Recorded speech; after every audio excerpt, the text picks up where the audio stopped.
Thank you very much to Caroline and Esperanta for this very nice, very pleasant, very warm seminar. And I hope you will invite me again. And I say this because I'm going to certainly betray the expectation that you had when you invited me, as I have been criticizing the brain drain for more than 15 years now, and I'm going to say that there are some grains of cosmopolitanism in the brain drain approach, which means that maybe 30, 40 years behind these people that worked on the circulation of highly skilled were also having some global concerns. And if we want to get rid of methodological nationalism, we need more than the words, the semantics. We need methodology, precisely. So I'm going to make 2 points. One, the semantics, and the second will be on the methodology to reach something that goes beyond the methodological nationalism. So the claim on going beyond nationalism, I would like it not to be a wishful thinking, but to instrumentalize it. When we look at the way we conceive the things today, we've seen from yesterday's presentation and this morning ones, that the words themselves are contaminated with a national conception. When we talk about migration, even though we shift to mobility, just to try to avoid the international, we always speak of transborder nation states limits. When we work on the data, as we already said, when we work on the data, statistical data, we, of course, refer to national movements of population.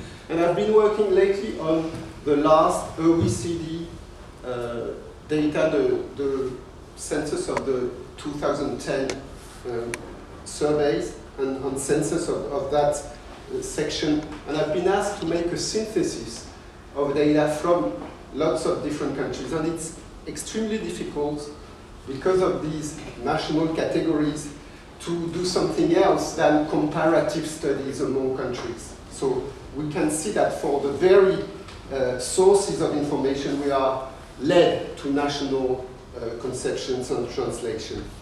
The categories, we've talked about it, the skills are defined by nation-state policy, they are defined by educational systems, which are dependent on national governmental policies, still very much even in the contemporary conditions. And the policies themselves are also completely poisoned by national concepts, as we look at diaspora policies that try to go beyond these traditional national governmental policies. We even can see in this one that there are extension of national policies, extraterritorial national policies, but still national. So at the same time, we can see that there is a rising awareness of the need to reach a cosmopolitan, realistic view, as Ulrich Beck said. The realistic cosmopolitanism, and I'm happy of this presentation made by Phil before, which really give more substance and more projection to it. We've seen it from developing in the field of highly skilled migration at the end of the 1990s, when the brain drain approach started to lose momentum, and it came with this notion of global knowledge society. Nico Ster's approach of a global knowledge society. The World Bank knowledge-based global economy at the time, with the Wolfenson era of the approach of the World Bank to development and cooperation. So it's very much something which is dated in the 1990s and early 2000s. And the brain drain, national methodological nationalism, it's not so sure, because when we look back in the 1960s and 70s, at the auge of this approach, we could see two different streams, two different modes of addressing the brain drain issues. We had the nationalist approach and the internationalist one. And the one nationalist, the internationalist one was, for instance, represented by a very well-known international economy scholar, Charles Kindleberger, showing that this skills migration was optimizing the skilled labor factor in the world economy. And in front of this, so this optimization of human resources at a global scale, you had this Bhagwati approach, which was then the nationalist approach, with the taxation issue that we discussed yesterday extensively. We can see still that we had a global logics at the time. And this is still in French, so that you can have a bit of exoticism in this. Improve linguistic skill. For those who would not have enjoyed their French lunch at the Petit Zinc. So you have the supply and demand, and you have also the center and periphery approach. As you can see, you have then the internationalist view and the nationalist one. Actually, they referred to the same mechanistic approach of a global attraction of individual skills by a magnet, be it the demand from the demand side or the center of a peripheral developing world that would be under this attraction of a central agent, or let's say a central entity. So it's like it's already a global scheme, and we can compare it easily to the approach of the world system analysis of Immanuel Wallerstein that we mentioned this morning in the presentation. So we are far from this view of only, let's say, organic brains translating from one place to the other without any medium. We have here like a holistic vision of a systemic one of the world, and as a global and unified to some extent entity. And we can see here a break with this this methodological individualism that was very much under contradiction with such models. This holistic view was fighting against methodological individualism. Yet. So what happens is that when this is translated into policies, then we began to have some kinds of methodological nationalism. When we turn to policies, then there is no way we can avoid, we can escape from a translation into national governance policies and applications. This is what we can see. The Bhagwati taxation, for instance, was translated from the center-periphery approach to one into either the country of origin or the country of the host country were supposed to tax the highly skilled. There were two measures, the historical cost measure and the discounted value measure. One just calculating, estimating, computing the taxation with the productivity gained by the people in the host country and their income, then serving as an estimate to the tax that they should pay. And the other one was a traditional human capital approach in which you just consider the capital accumulated by the very person, the individual, and by its education in the state of origin, and the way it could be taxed according to the amount that had been invested in it and the cost it was for the country to drop the human resource and to abandon it. So this view we can see again in the diaspora policies of today. But these policies we may consider them as new ways to expand the nation state beyond the territorial limits and try to connect with the diaspora. These have been very much in the air from the beginning of the 21st century.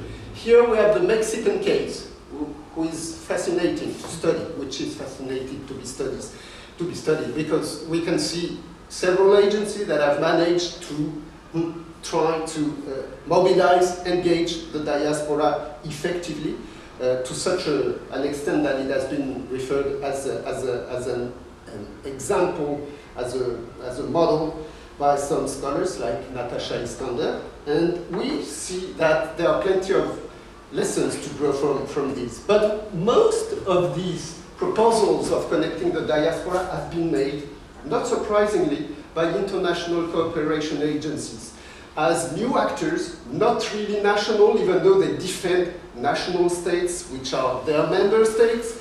Then we can see that many of these make, boost, or promote the option of the diaspora and the use of the diaspora for development. The UNCTAD, United Nations Conference on Trade and Development, shows this possibility to rely upon the diasporas to help the least developed countries reach a level of development that would be satisfactory. So you can see the line below the title, harnessing remittances and diaspora knowledge to build productive capacity.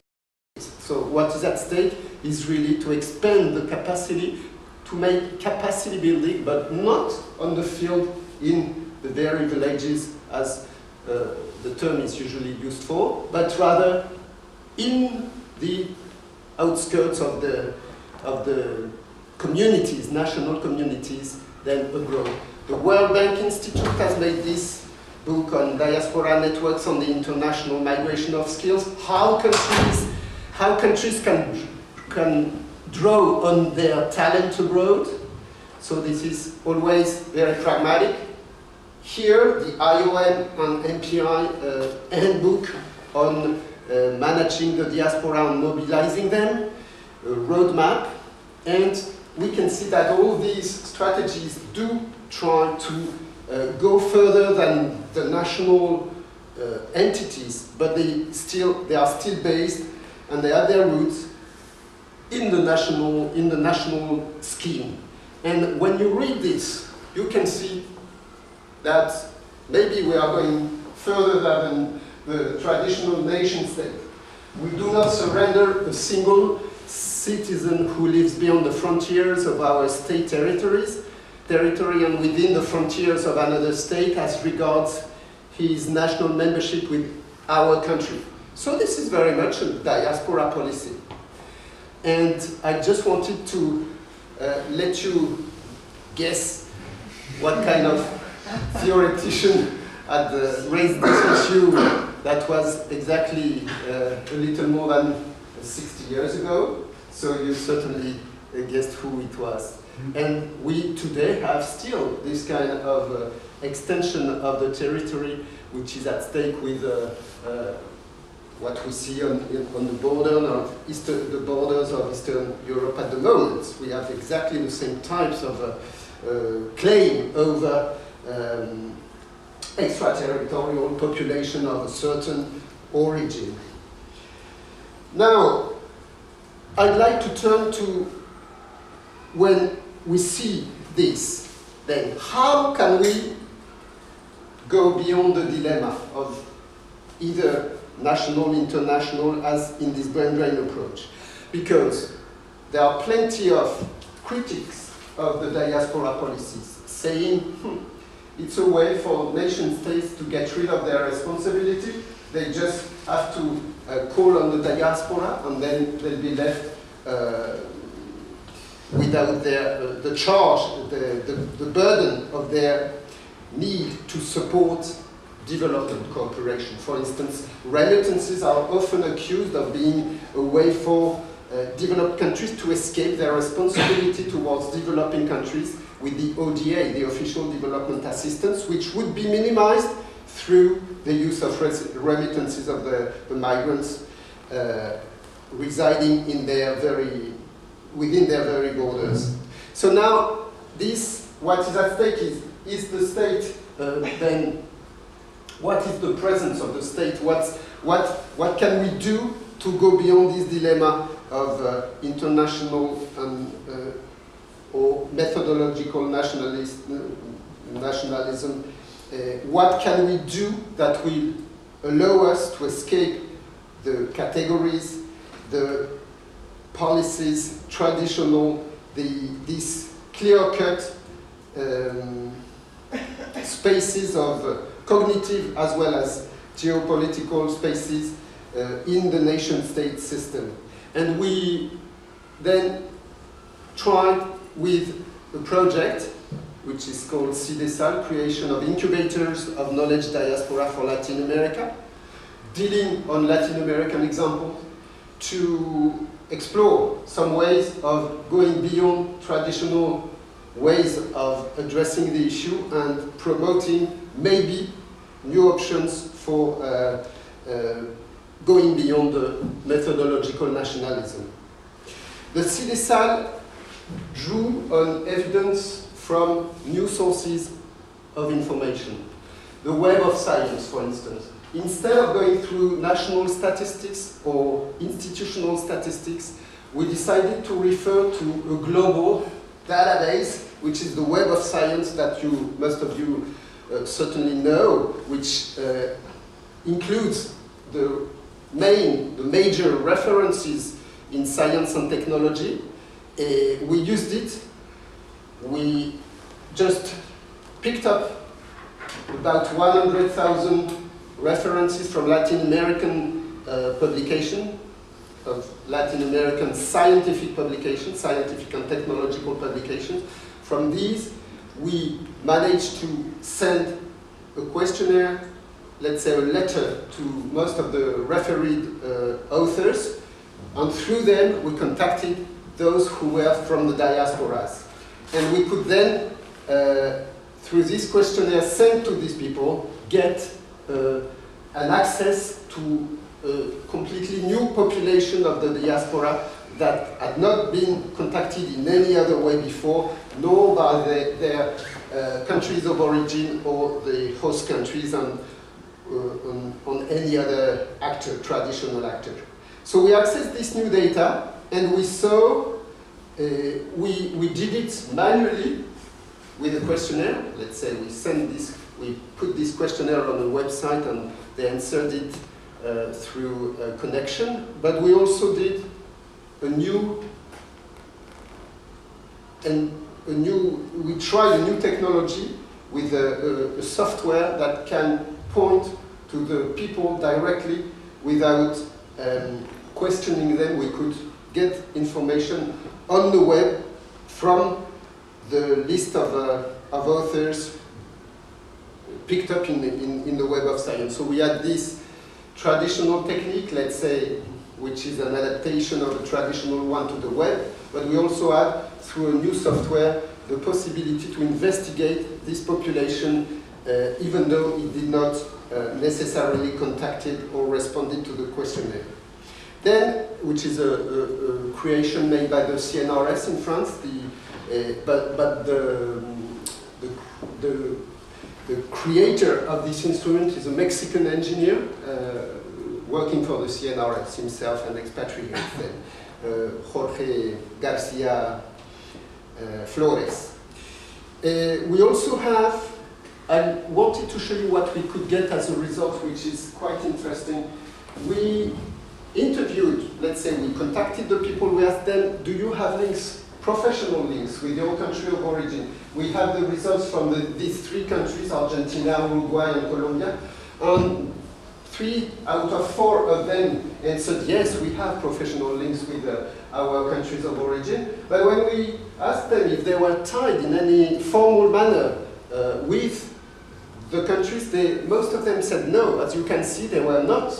They did not belong to any association in relation with the countries of origin. They were just free electrons connected to the countries, but not with an associative, formal, institutional, organizational tie with the country of origin, which was extremely interesting because when you consider the diaspora, you usually, at least what the national governments do, is to make the connection with associations representing these expatriates.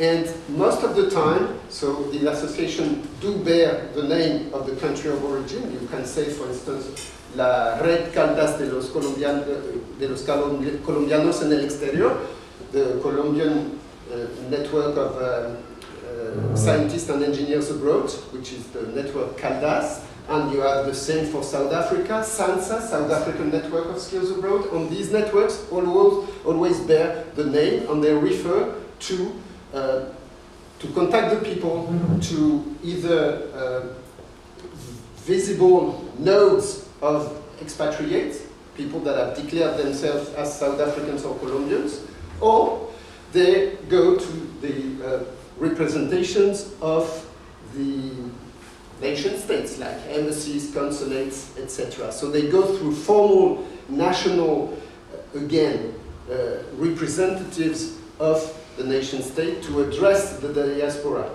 which skew completely the access to these people. But then what you see here is precisely all these constituency, which does not belong to any association, or which is tied to the country of origin, meaning there is much more in the diaspora than meets the eye. And this is all a constituency that you cannot see on contact if you go through normal links with the country. And even though they work with this country, even though they have the will to be in tune with dynamics in the countries of origin. So this is to say that there are plenty of new perspectives that are opened by such new access to new data with new instruments. And this is where we propose very much an approach, pragmatic, but that has consequences in terms of epistemology too. I think also, and I should not forget, the work that has done Caroline Kaplan, because she has shown something that we did not expect either, and which is completely of her own, which is the fact that many associations that have been created in the diaspora do not refer to nation state. They do not refer to the country. They refer, for instance, instead to institutions. For instance, university, associations of alumni, but not only for fundraising or any traditional activity, and more for developing networks of solidarity networks among members, and possibly development projects with their fellows abroad. So there is all this dimension which is not individual, which is more institutional, this connection made by the initiative of the universities of the countries of origin. There are also these networks produced by very cooperation agencies, which are very interesting too. And there are plenty, we can see there is all a field which is weaving of lots of different interconnections, which make this world of trans-border movements and dynamics completely vibrant. And maybe every day more easy, or at least possibly reachable and observable. In this challenge, technology, as you can see, is crucial, since it is a way by which we can observe and we can also contact the people. We have some colleagues in Colombia that have created interaction platform for these diaspora to interact with the countries of origin without any governmental intermediation of any kind. Let me conclude, because I'm certainly out of time almost, to saying that we promote this pragmatic approach. It's very much in contrast maybe with the reflection that Phil had a few minutes ago, but I think it's completely complementary. that we think that through the instruments can emerge alternatives to the methodological nationalism, maybe more than only by thinking of new designs of new entities or supranational powers. And we promote through this probably a shift of power to some extent, in many regards. And we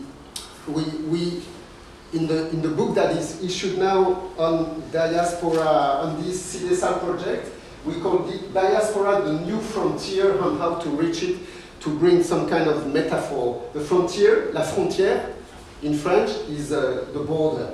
But in American history and in English, I understand that la frontière is something flexible, extendable, and never completely reached. So it's a bit like what we think is at stake in the cosmopolitan approach. It's something which would be in between the traditional limits and also something always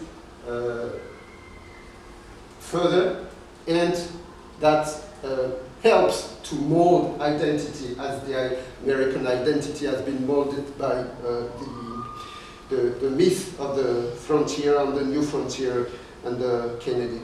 So we have these books, and we also have a video which is available on the website of the Observatory of the Diaspora in Latin America, which is a video that shows you in detail what these instruments are and the way they have been conceived, and maybe the logics behind and the way they may be used nowadays. Thank you for your attention, and I'm ready to answer any question.